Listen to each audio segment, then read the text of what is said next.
Tuhan, selamat pagi. Mari kita bangkit berdiri.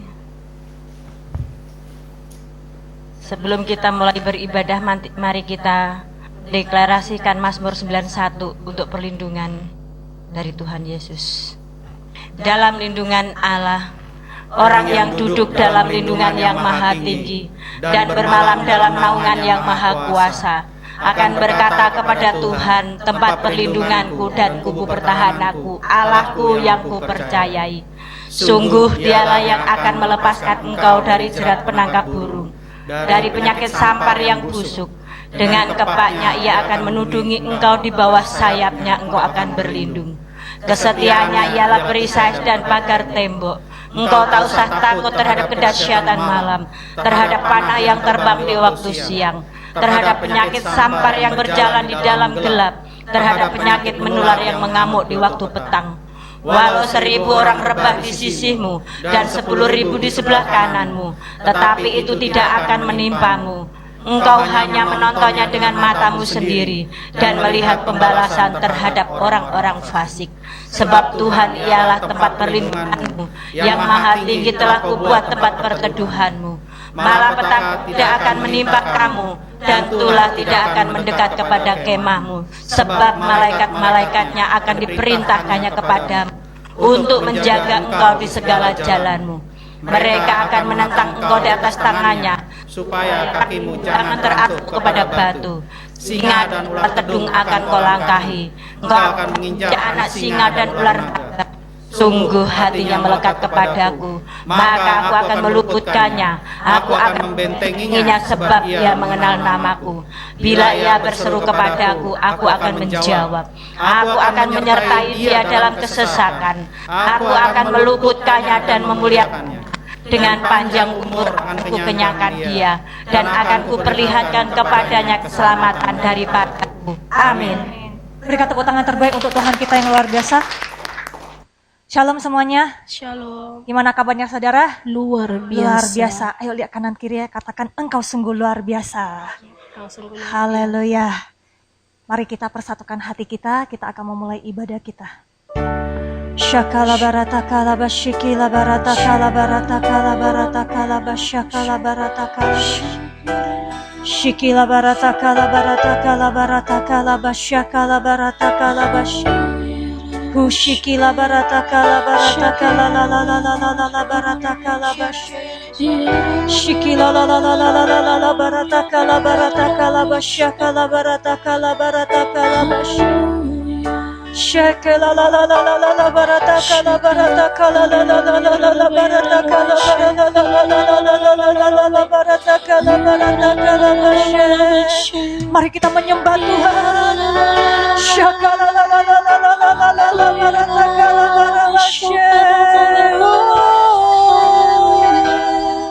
Kami mengasihi-Mu Tuhan Yesus. Kaulah kekasih kami, Engkaulah kami sanjung, Engkau kami muliakan, haleluya.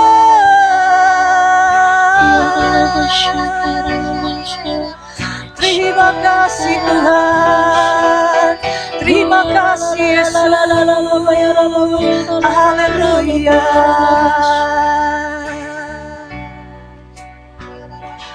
Terpujilah nama-Mu ya Bapa.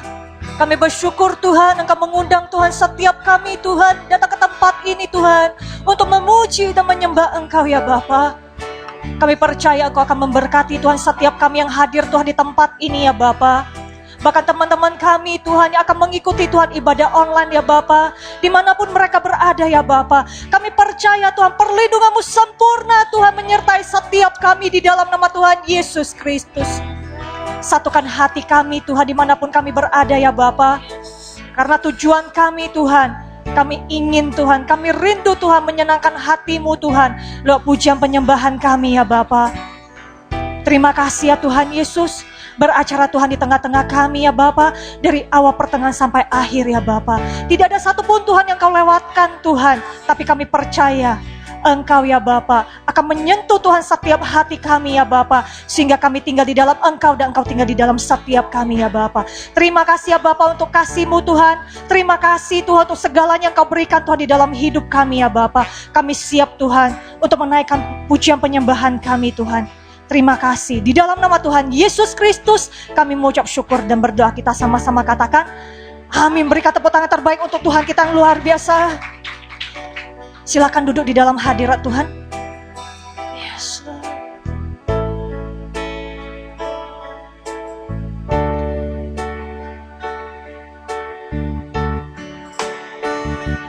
Ku hidup karena percaya Kau yang berjanji setia, pengharapanku selalu ada di dalam-Mu.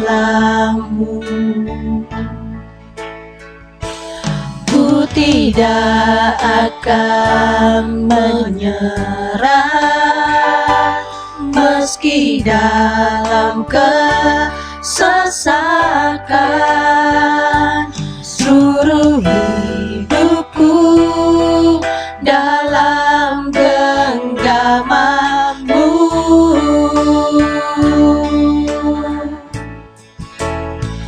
Aku punya Tuhan yang besar, yang telah berjanji dan sanggup menggenapi. Imanku bersepakat percaya kuasa-Nya. Ku terima sekarang kemenangan dari-Mu.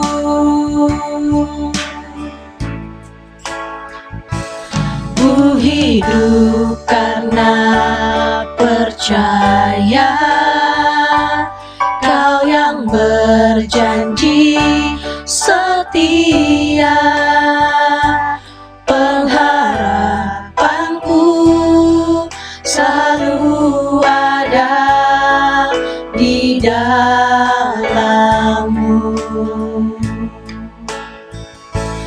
Ku tidak akan menyerah meski dalam kesesakan,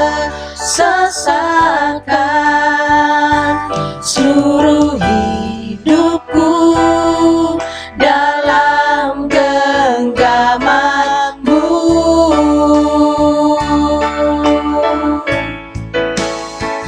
Aku punya Tuhan yang besar, yang tak berjanji dan sanggup menggenapi.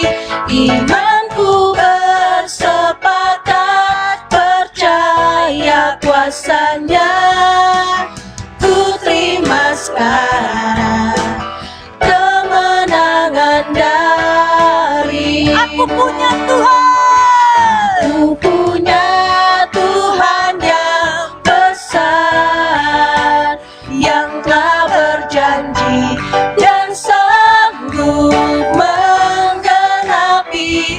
Imanku bersepakat percaya kuasa-Nya. Ku terima sekarang kemenangan dari. Sungguh-sungguh katakan, aku punya Tuhan yang besar.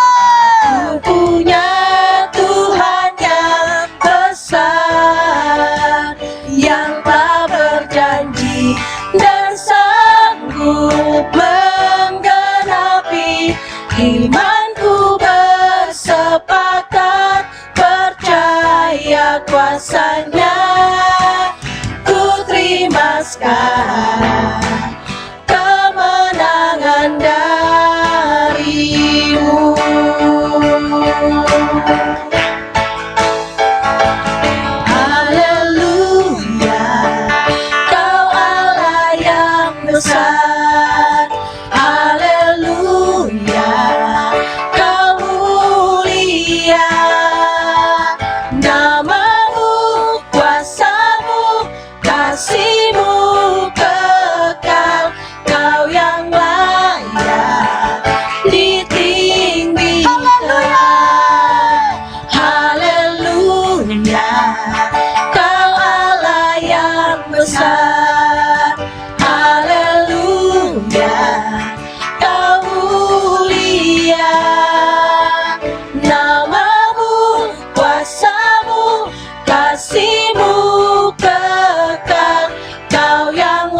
Mari kita menyembah Tuhan. Haleluya.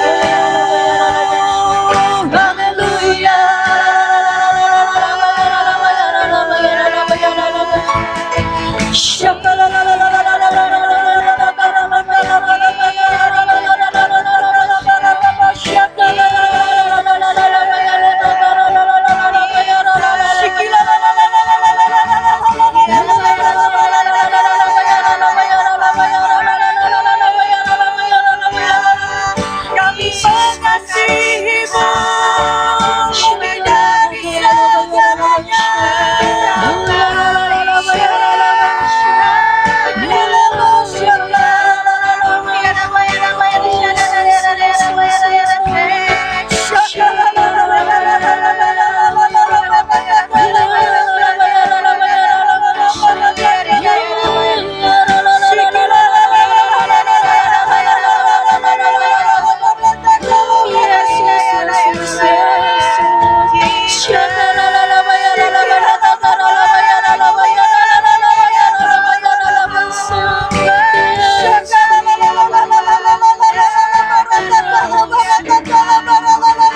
mengasihimu lebih dari segalanya.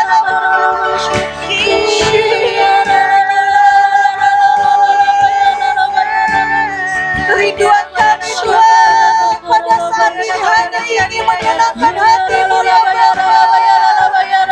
Inilah penyembahan kami Tuhan Yesus. Kami bawa hati kami Tuhan.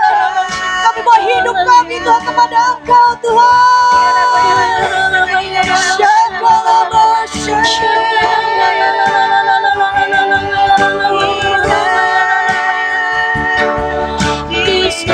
Yes, Lord, yes,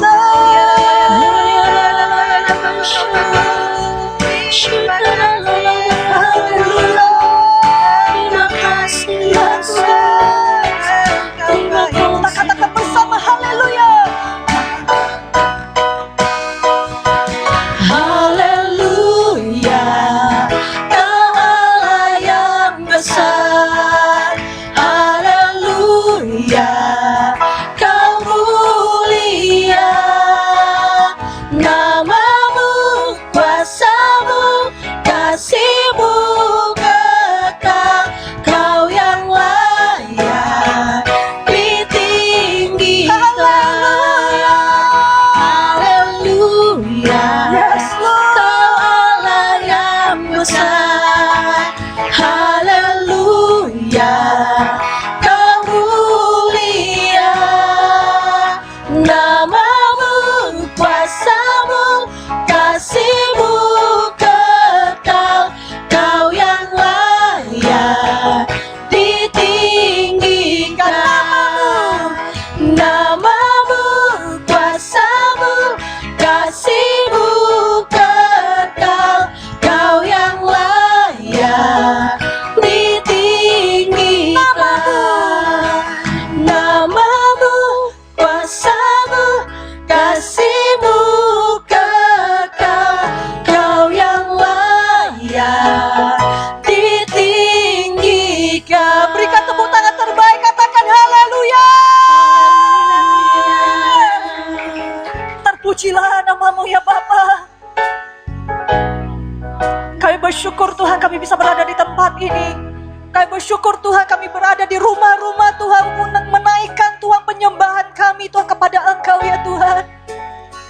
Terima kasih Tuhan Kau menyatukan kami ya Bapa. Karena tanpa tempat yang terbatas untuk berjumpa dengan Engkau, karena Engkau selalu hadir Tuhan di tengah-tengah kami Tuhan, dimanapun kami berada ya Bapa. Kami mau lebih lagi Tuhan menari bersorai Tuhan untuk memuliakan Engkau ya Bapa. Curahkan sukacita yang baru bagi setiap kami. Curahkan kemenangan yang baru Tuhan bagi setiap kami. Curahkan Tuhan kesembuhan yang ilahi Tuhan bagi setiap kami ya Bapa. Terima kasih Tuhan. Terima kasih untuk segalanya yang Kau berikan. Di dalam nama Tuhan Yesus Kristus kami mau ucap syukur dan berdoa. Kita sama-sama katakan amin. Haleluya. Haleluya. Semangat memuji Tuhan, haleluya. Amin. Yes, kita bangkit berdiri saudara. Kita menari buat Tuhan. Amin. Amin.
Mari kita mendeklarasikan apa yang dimaksud dengan Pentakosta ketiga. 1. Pentakosta ketiga adalah pencurahan Roh Kudus yang dahsyat di zaman now, melebihi di asusila di terjadi. Pentakosta ketiga akan terjadi penuaian jiwa yang terbesar dan yang terakhir sebelum Tuhan Yesus datang kembali. 3. Pentakosta ketiga akan membangkitkan generasi Yeremia, yaitu anak-anak muda yang dipenuhi Roh Kudus, cinta mati-matian kepada Tuhan Yesus, tidak kompromi terhadap dosa, dan akan bergerak untuk memenangkan jiwa. 4. Pentakosta ketiga lahir di Indonesia dan bergerak ke bangsa-bangsa. Gerakan ini dari timur ke barat dan akan kembali ke Yerusalem. 5. Pentakosta ketiga akan membangkitkan kuasa untuk menyelesaikan amanat agung, dan setelah itu Tuhan Yesus datang kembali. Amin. Amin. Berikan tepuk tangan terbaik untuk Tuhan. Silakan duduk di dalam hadirat Tuhan. Ini waktunya kita akan memberi yang terbaik untuk pekerjaan Tuhan di tempat ini. Kita persatukan hati di dalam doa. Terima kasih ya Bapa, terima kasih Yesus, terima kasih Roh Kudus. Engkau telah memberkati Tuhan setiap kami ya Bapa. Ini waktunya Tuhan kami akan memberi ya Bapa. Kiranya Engkau berkati Tuhan setiap tangan-tangan Tuhan yang akan kembalikan Tuhan persepuluhan, persembahan khusus, persembahan ucapan syukur ya Bapa. Bila setiap mereka Tuhan yang akan menabur, Engkau kembalikan Tuhan 100 kali lipat di dalam nama Tuhan Yesus Kristus. Dan kami mau Tuhan memberi Tuhan sukacita Tuhan yang berasal daripada Engkau. Terima kasih ya Bapa. Di dalam nama Tuhan Yesus Kristus kami mengucap syukur dan berdoa. Haleluya. Amin.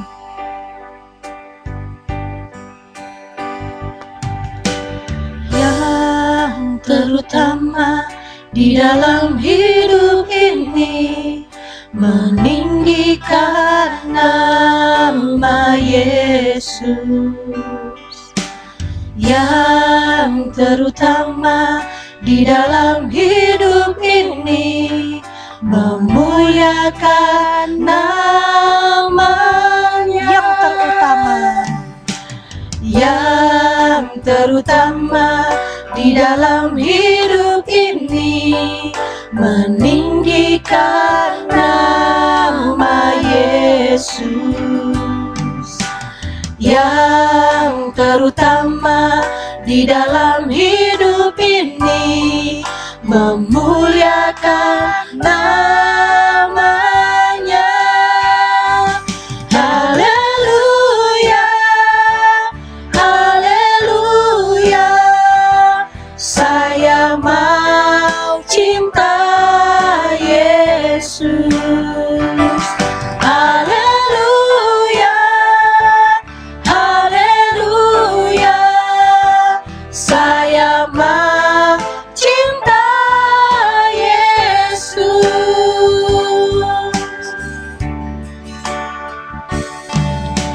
Yang terutama di dalam hidup ini, meninggikan nama Yesus. Yang terutama di dalam hidup ini, memuliakan namanya. Haleluya, haleluya, saya mau cinta Yesus.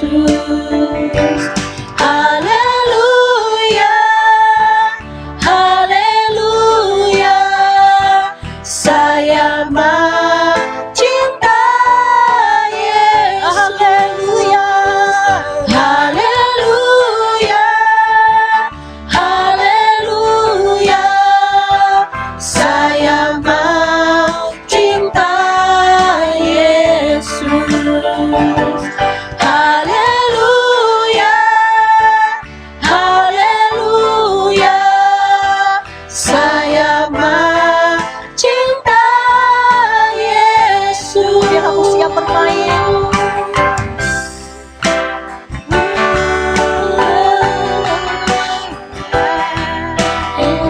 Kami mau menikmati Tuhan kasih-Mu Tuhan.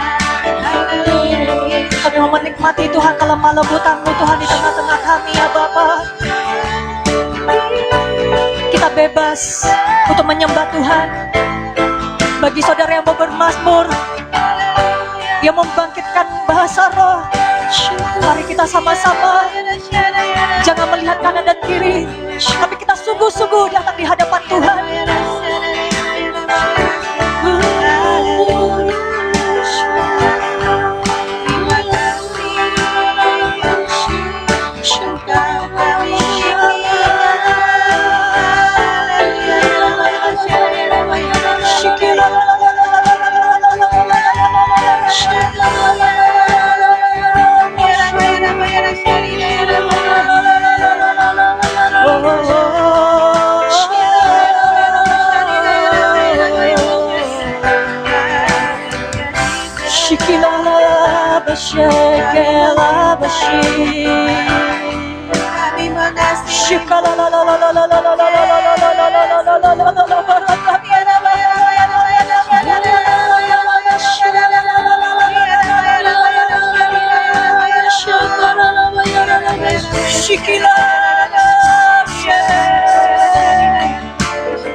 Kami mengasihi Engkau Tuhan.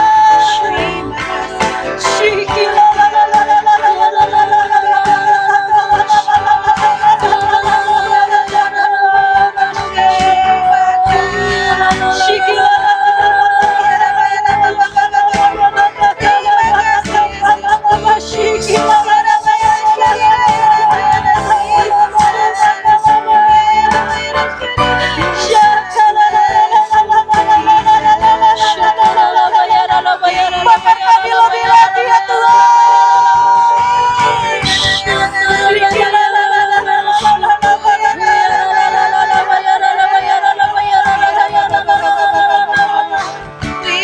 Kami rindu Tuhan Yesus. Kau naungi Tuhan dengan sayap-Mu Tuhan bagi kami ya Tuhan.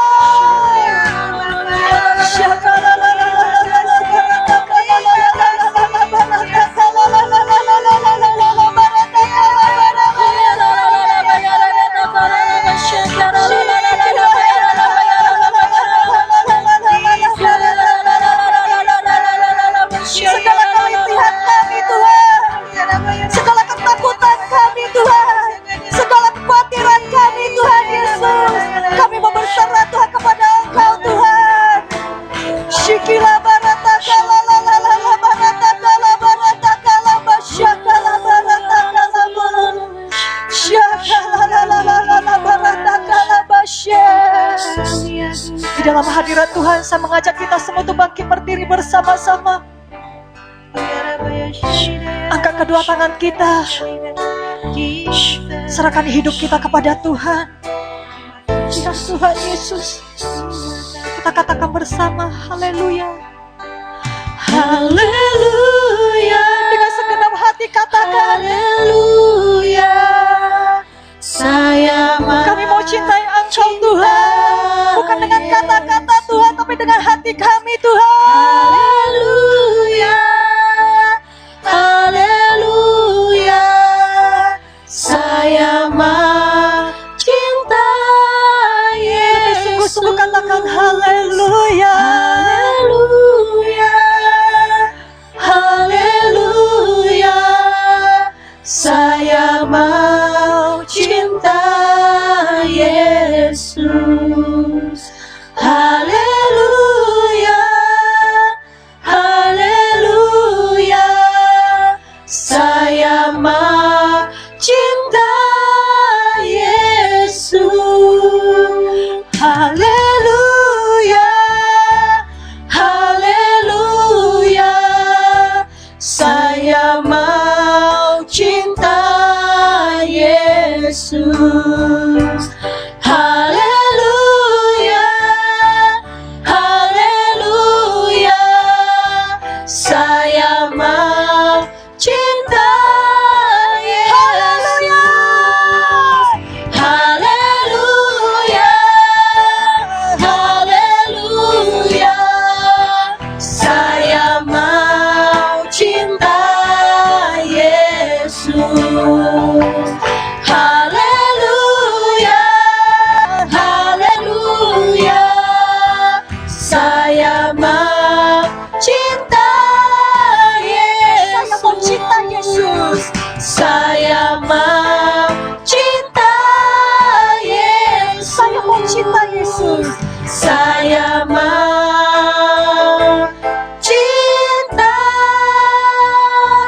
Yesus.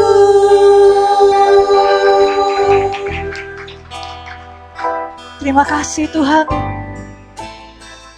untuk cinta-Mu Tuhan yang Kau berikan Tuhan bagi setiap kami Tuhan. Engkaulah kekasih jiwa kami ya Bapa.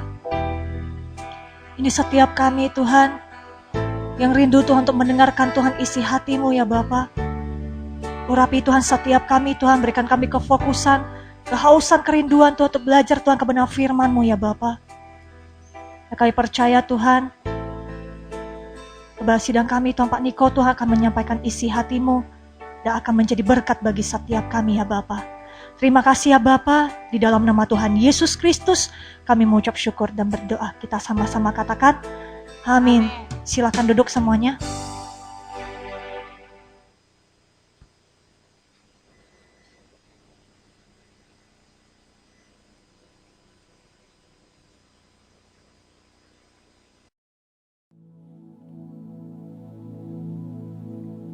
Shalom semuanya. Pada waktu Tuhan Yesus ditanya oleh murid-muridnya tentang tanda kedatangannya kembali dan tanda kesudahan dunia ini, Tuhan Yesus menjawab dalam Lukas 21 ayat 11 bahwa salah satunya adalah penyakit sampar. Sampar dapat diartikan sebagai pandemi. Jadi COVID-19 ini adalah salah satu tanda dari kedatangan Tuhan Yesus kembali dan tanda kesudahan dunia ini. Selain itu, Tuhan Yesus menjawab dari Matius 24 ayat 14 yang berkata, dan Injil kerajaan ini akan diberitakan di seluruh dunia menjadi kesaksian bagi semua bangsa. Sesudah itu barulah tiba kesudahannya. Tuhan Yesus pasti datang kembali. Karena itu dia memberikan amanat agung kepada kita, yaitu agar kita pergi dan menjadikan semua bangsa itu murid Tuhan Yesus. Hal ini juga berarti agar terjadi penuaian jiwa besar-besaran sebelum Tuhan Yesus datang kembali. Sekarang kita akan melihat bagaimana proses untuk menyelesaikan amanat agung atau proses penuaian jiwa yang terbesar dan yang terakhir sebelum Tuhan Yesus datang kembali. Untuk menyelesaikan amanat agung tidak bisa dengan kekuatan sendiri. Karena itu pesan terakhir Tuhan Yesus sebelum naik ke sorga kepada murid-muridnya, yang juga berarti kepada kita semua dalam Kisah Para Rasul 1 ayat 8, yaitu tetapi kamu akan menerima kuasa kalau Roh Kudus turun ke atas kamu, dan kamu akan menjadi saksiku di Yerusalem dan di seluruh Yudea dan Samaria dan sampai ke ujung bumi. Jadi untuk menyelesaikan amanat agung, kita harus menerima kuasa dari Roh Kudus yang turun ke atas kita. Setelah itu dengan disaksikan para muridnya, Tuhan Yesus naik ke sorga. Setelah Tuhan Yesus naik ke sorga, 120 murid Tuhan Yesus berkumpul di kamar loteng Yerusalem. Mereka melakukan ini karena Tuhan Yesus memerintahkan agar mereka tidak meninggalkan kota Yerusalem sebelum diperlengkapi dengan kuasa dari tempat tinggi. Tuhan Yesus berkata, sebab Yohanes membaptis dengan air, tetapi tidak lama lagi kamu akan dibaptis dengan Roh Kudus.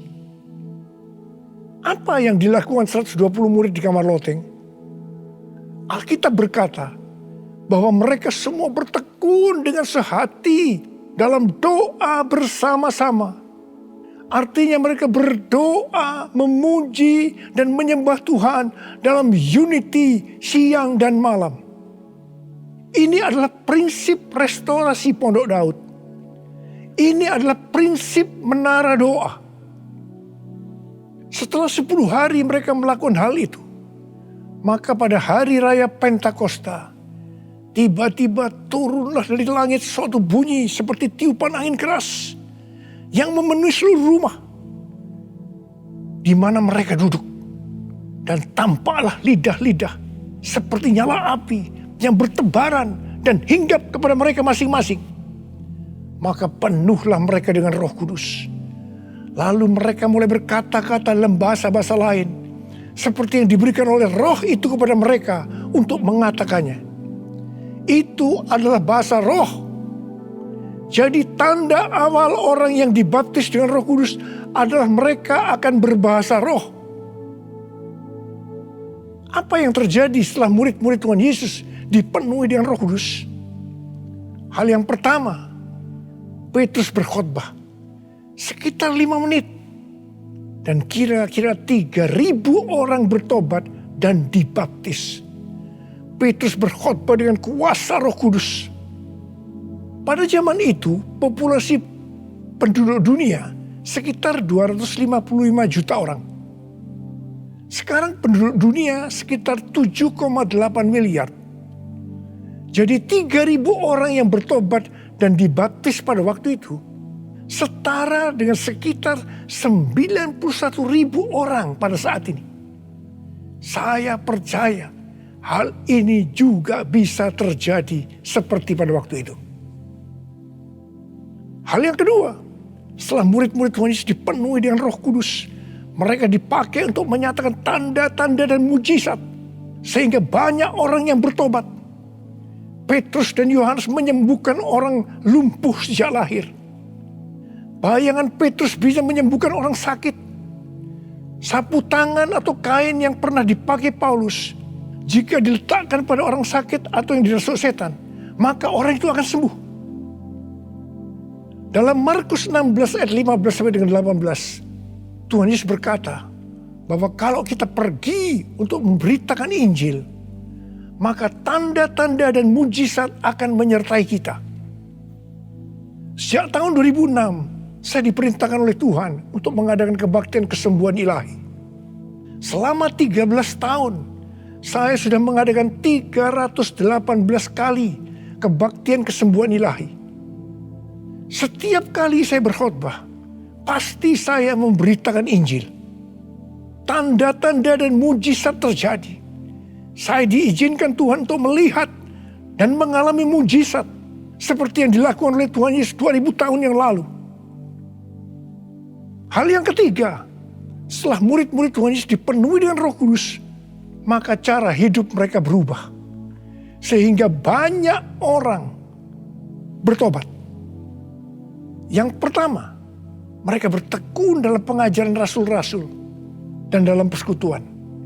Ini bisa diartikan mereka suka membaca Alkitab. Mazmur 119 ayat 105 berkata, "Firman-Mu adalah pelita bagi kakiku dan terang bagi jalanku." Kalau kita suka membaca Alkitab, itu akan menuntun jalan hidup kita. Hidup benar sesuai dengan firman Tuhan. Kita akan menjadi orang yang berintegritas. Dan itu akan membuat orang lain bertobat. Firman-Mu pelita bagi kakiku, terang bagi jalanku. Firman-Mu pelita bagi kakiku, terang bagi jalanku. Waktu ku bimbang dan hilang jalanku, tetaplah Kau di sisiku. Dan takkan ku takut asal Kau di dekatku, besertaku selamanya.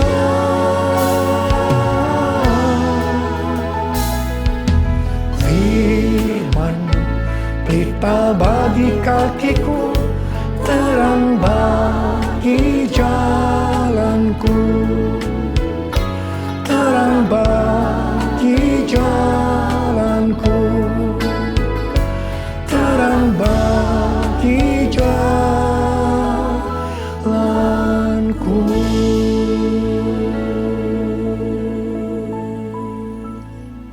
Yang kedua, perubahan cara hidup yang membuat banyak orang bertobat adalah mereka selalu berkumpul, memecahkan roti dan berdoa. Ini bisa dikatakan mereka hidup dalam unity dan suka berdoa. Hari-hari ini saya melihat melalui menara doa bahwa ada doa, pujian, dan penyembahan dalam unity siang dan malam.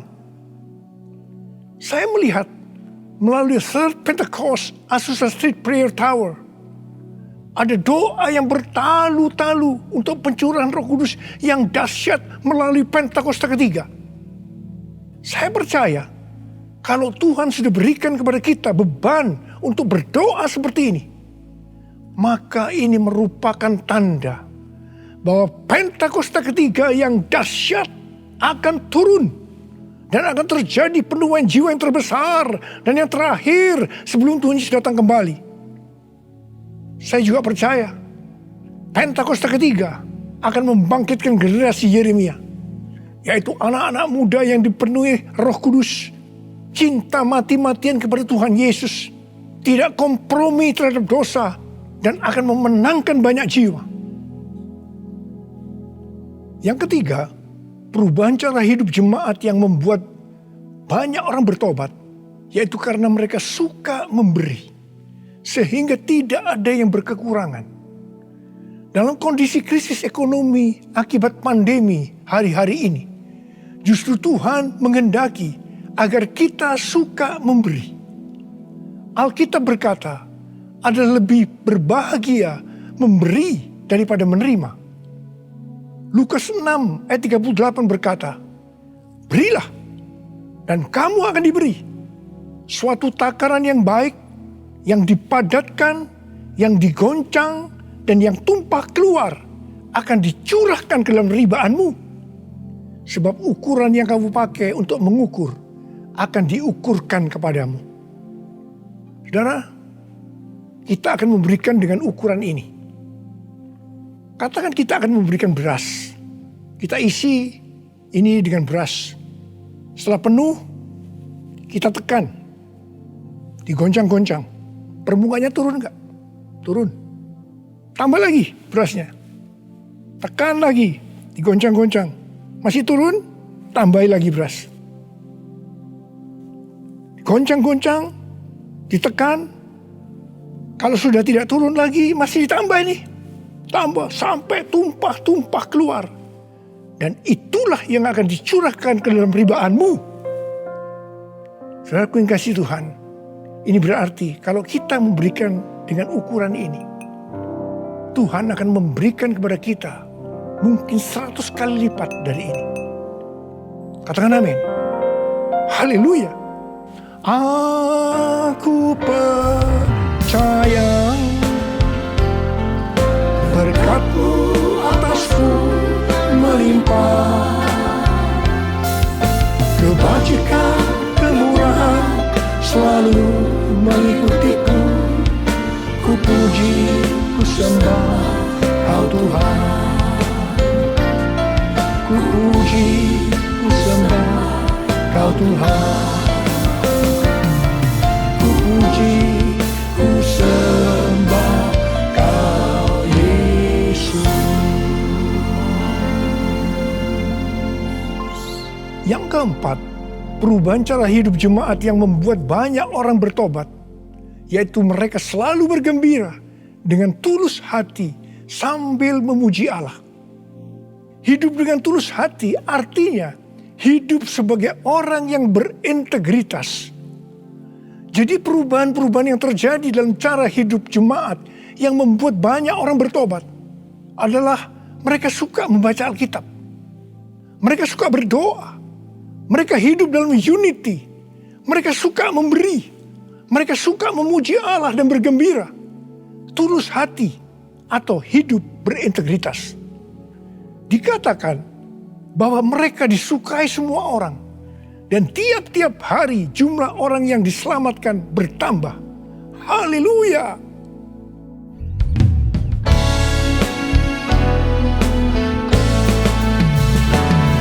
Sembah Kau Tuhan, ku melangkah angkat tanganku, selamanya Kau ajaib bagiku. Ku sembah Kau Tuhan, ku mengangkat wajahku, selamanya Kau hebat bagiku.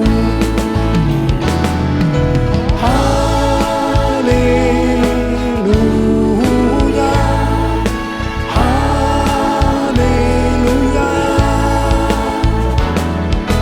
haleluya, haleluya, haleluya, haleluya.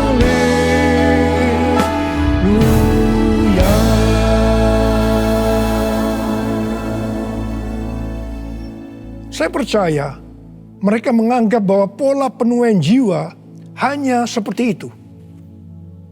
Mereka sebagai orang-orang percaya hidup dalam zona nyaman. Mereka biasa berkumpul dalam unity sambil membaca Alkitab, berdoa dan memuji Tuhan dengan sukacita. Tidak ada yang berkekurangan. Wow, siapa yang tidak mau menjadi orang percaya? Tetapi ternyata supaya penuaian jiwa bertambah besar, Tuhan izinkan proses berikutnya terjadi, yaitu aniaya menimpa jemaat di Yerusalem. Selain rasul-rasul, maka mereka harus lari meninggalkan Yerusalem. Mereka pergi ke Yudea dan Samaria sambil memberitakan Injil.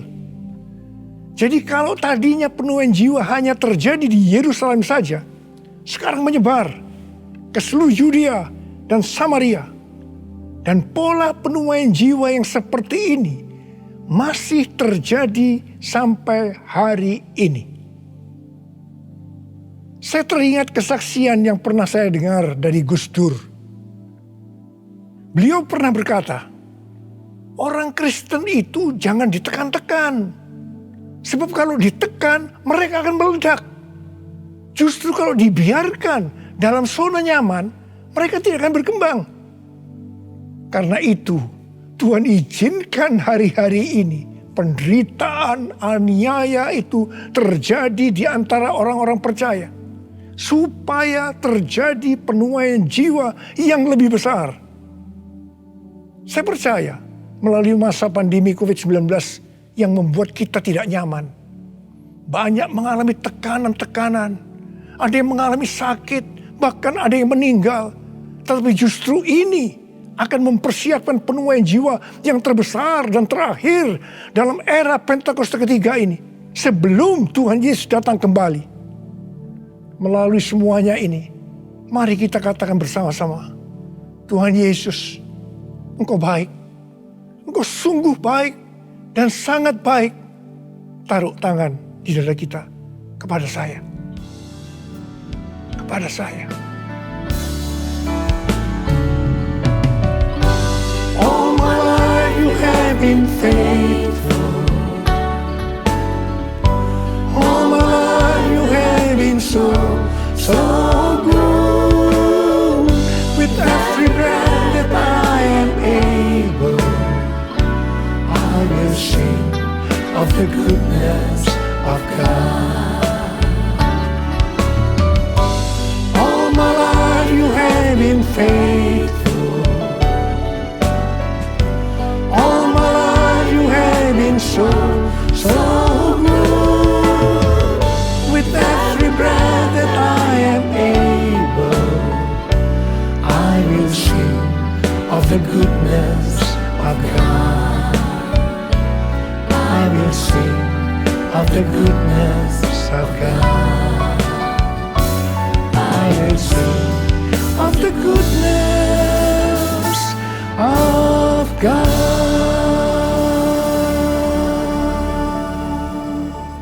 Ternyata pola penuaian yang terjadi di atas belum menyelesaikan rencana Tuhan. Karena selain penuaian jiwa harus terjadi di Yerusalem, di seluruh Yudea dan Samaria, tetapi juga harus sampai ke ujung bumi. Tuhan mempunyai cara untuk membuat penuaian jiwa itu sampai ke ujung bumi, yaitu dengan terjadinya perubahan paradigma dalam pelayanan. Selama ini pengertian tentang keselamatan hanya untuk orang-orang Yahudi saja. Tetapi melalui peristiwa Kornelius, di mana Petrus diutus oleh Tuhan untuk mendatangi Kornelius yang bukan orang Yahudi, untuk memberitakan jalan keselamatan. Akhirnya mereka mengerti bahwa ternyata keselamatan bukan hanya untuk orang Yahudi saja, tetapi untuk semua bangsa.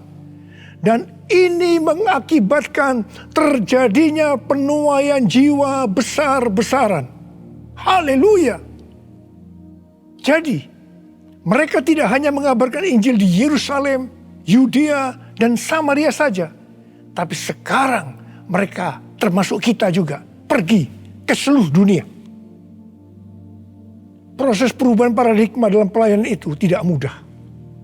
Petrus harus diyakinkan oleh Tuhan. Kalau Tuhan berkata halal, jangan kamu berkata haram. Orang-orang yang bukan Yahudi adalah haram di mata orang Yahudi.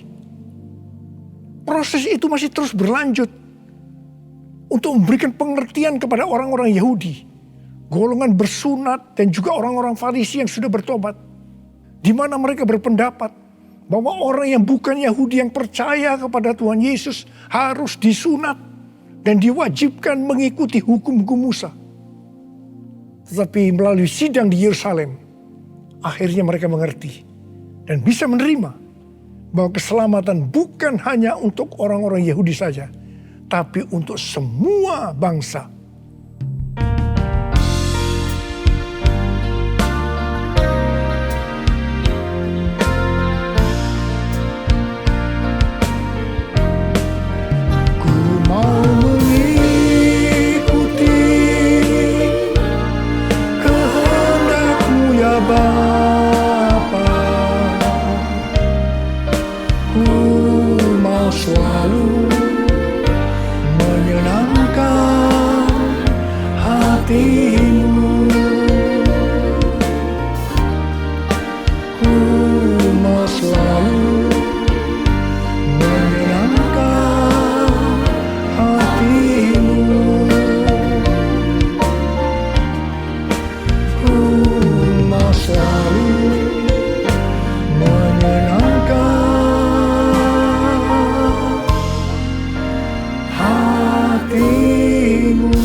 Pada waktu awal pelayanan saya pernah mengalami apa yang disebut dengan perubahan paradigma dalam pelayanan.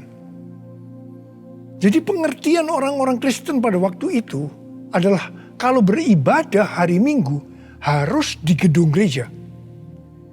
Ibadah di tempat-tempat selain gedung gereja dianggap haram. Pengalaman gereja kita di Bandung bisa saya katakan sebagai pengalaman yang unik. Pernah dalam kurun waktu 1 tahun, setiap minggu kita harus pindah tempat ibadah. Dan setelah berjalan 1 tahun, kita tidak mendapat tempat kebaktian lagi. Kecuali satu, yaitu sebuah nightclub yang bernama Paramount. Ini pasti tempat haram. Tapi justru Tuhan hanya sediakan tempat ini. Dan Tuhan hanya berkata kepada saya, apa yang aku katakan halal, jangan kamu berkata haram. Di tengah kecaman yang cukup banyak, kita berbakti di tempat itu justru sampai 3 tahun. Dan melalui tempat yang haram tadi, kita menuai jiwa-jiwa yang dianggap haram juga. Mereka yang tadinya mau ke nightclub, istilah mereka kesasar ke gereja dan bertobat. Tidak sedikit dari mereka yang sekarang ini menjadi pelayan Tuhan. Wow! Melalui peristiwa ini, kita diberikan pengertian bahwa bagi Tuhan tidak masalah tempat yang akan kita pakai untuk beribadah. Meskipun itu bukan gedung gereja. Dan mungkin di tempat yang haram. Kalau kita tidak peka terhadap kehendak Tuhan, tempat kebaktian untuk jiwa-jiwa yang bertobat pada waktu itu tidak akan mencukupi kalau hanya di gedung gereja saja. Karena waktu itu sedang terjadi penuaian jiwa yang besar di Indonesia. Selain itu, orang-orang yang mau ke gereja untuk pertama kali, karena bukan di gedung gereja, menjadi lebih mudah. Jadi itu cara Tuhan untuk terjadinya penuaian jiwa besar-besaran. Hari-hari ini, untuk memasuki penuaian jiwa yang terbesar dan terakhir, Tuhan mencurahkan Roh Kudus-Nya yang kita sebutkan dengan Pentakosta ketiga. Saya percaya Pentakosta ketiga bisa disebutkan sebagai perubahan paradigma dalam pelayanan. Terus terang, sampai dengan hari ini, banyak orang-orang yang belum mengerti tentang Pentakosta ketiga ini. Memang tidak mudah untuk mengerti tentang perubahan paradigma dalam pelayanan. Tetapi saya percaya bahwa pada akhirnya kita semua akan melihat bahwa dengan adanya Pentakosta ketiga ini akan terjadi penuaian jiwa yang terbesar dan yang terakhir sebelum Tuhan Yesus datang kembali. Hosana, Hosana di tempat yang tinggi. Hosana, Hosana di hati yang suci. Hosana, Hosana, Hosana di tempat yang tinggi. Hosana, Hosana di hati yang suci. Angkat tangan saudara. Saya berdoa buat saudara. Uliyalah basyara kana matakara walawan. Ralala bara bara bara bara bara bara bara bara bara bara bara. Ralala bara bara bara bara bara bara. Uliyalah bara bara bara. Oh Tuhan, hamba berdoa buat umat-Mu ya Tuhan. Hamba berdoa biarlah mereka boleh mengerti tentang perubahan paradigma hari-hari ini Tuhan melalui Pentakosta ketiga. Bapa, pakai kami semua ya Tuhan menjadi alat-Mu Tuhan, menjadi alat-Mu untuk menyelesaikan amanat agung Tuhan Yesus, untuk menyelesaikan amanat agung Tuhan Yesus, untuk menyelesaikan amanat agung Tuhan Yesus. Tuhan,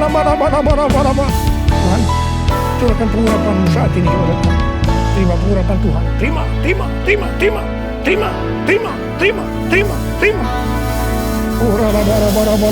kasih. Terima kasih. Dalam nama Yesus. Dalam nama Yesus. Dalam nama Yesus. Amin. Mari saudara-saudara, kita akan masuk dalam perjamuan kudus. Kita akan mengingat ayat ini.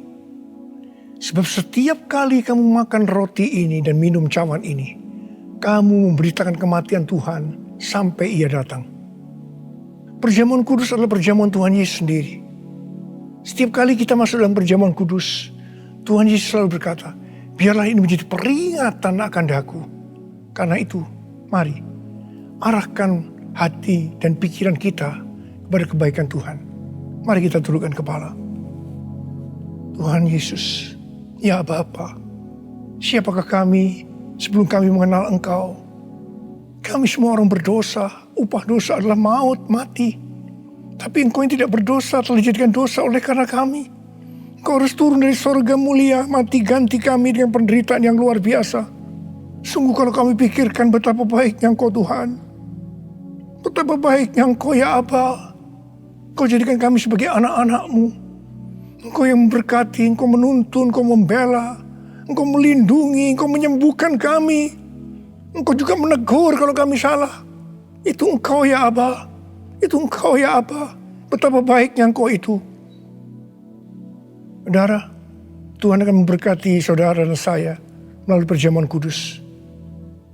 Dan Tuhan berkata, kita harus makan dan minum dengan cara yang benar. Karena itu masing-masing sekarang berdoa. Introspeksi. Lihat keadaan dirimu masing-masing. sebelum kita makan dan minum perjamuan kudus ini. Lihat, kalau saudara diingatkan ada dosa yang selama ini belum diselesaikan dengan Tuhan, mari katakan, ampuni saya Tuhan.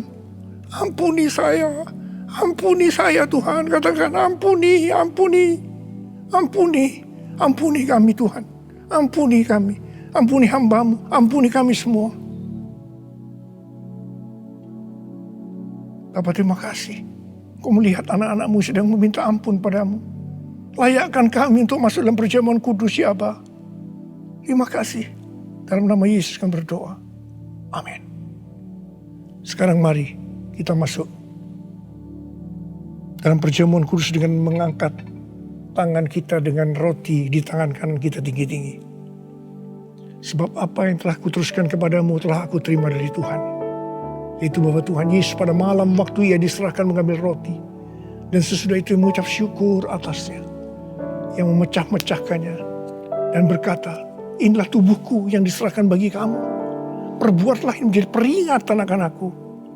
Sudah dikasih Tuhan, bukankah roti yang kita pecah-pecahkan ini adalah persekutuan kita dengan tubuh Kristus? Mari kita makan dalam nama Yesus.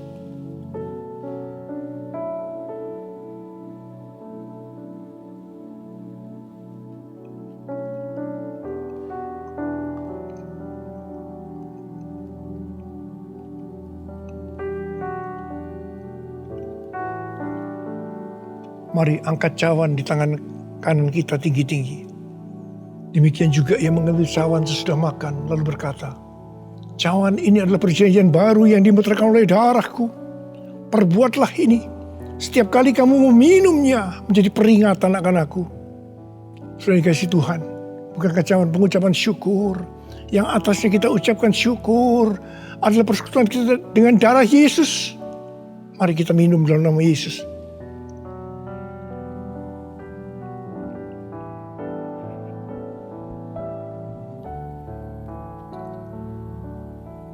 Mari angkat tangan kita, ucapan syukur dengan suara, jangan diam. Katakan, terima kasih ya Tuhan. Terima kasih ya Tuhan, makasih. Oh, ralabalabalabalabalabalabala. Engkau baik Tuhan, Engkau baik Tuhan, Engkau baik Tuhan. Oh, terima kasih, terima kasih. Tuhan Yesus, Engkau baik, Engkau baik. Dalam seluruh hidup kami, Engkau baik Tuhan, Engkau baik, Engkau sungguh baik, Engkau sungguh baik ya Aba, Engkau sungguh baik. Oh, all my life you have been faithful. All my life you have been so good. With every breath that I am able, I will sing of the goodness of God. All my life you have been faithful. All my life you have been so good. With every breath that I am able, I will sing of the goodness of God. I will sing of the goodness of God. I will sing of the goodness of God.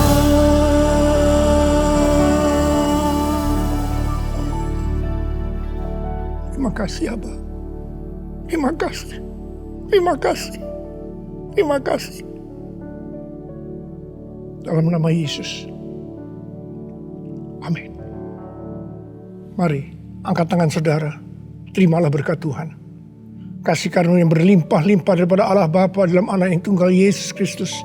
Persekutuan yang manis dengan Roh Kudus menyertai saudara sekalian mulai hari ini. Sampai Tuhan Yesus datang menjemput kita di awan-awan dan bahkan sampai selama-lamanya. Yang percaya bersama-sama katakan, Amin.